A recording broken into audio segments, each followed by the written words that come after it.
If you grew up watching wrestling in the late 80s and early 90s, you remember this era right here. WWF was changing. The Hulk Hogan era was fading. New stars were trying to rise. And WrestleMania 9 was supposed to feel like the beginning of a new generation. Instead, it became one of the strangest WrestleManias ever. First off, the look of WrestleMania 9 was completely different. This show took place at Caesar's Palace in Las Vegas. Everything had a Roman Empire theme. Togas, chariots, fake senators. Even the commentators looked like they just walked out of ancient Rome. And look, I'll give them credit for trying something unique. Visually, it stood out. But at the same time, the whole thing felt more like a giant costume party than the biggest wrestling event of the year.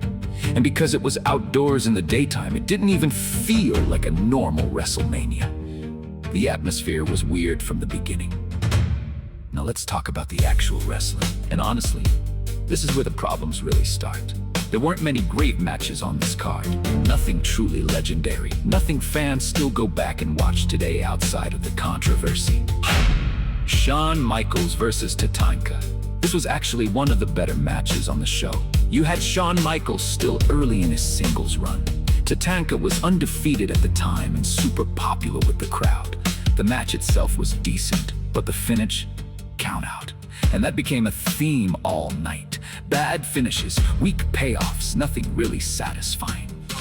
The Undertaker versus Giant Gonzalez. This match is remembered for one reason, because it was weird. Giant Gonzalez looked like a giant airbrushed action figure, and the match itself, terrible, slow, awkward, no chemistry. And then it ends in disqualification. So not only was the match bad, it didn't even have a real finish. The only important thing here is that Undertaker's streak continued. That's it. But now this match matters because of what happens later. Hulk Hogan teams with Brutus Beefcake against Money Inc. Crowd loved Hogan, of course.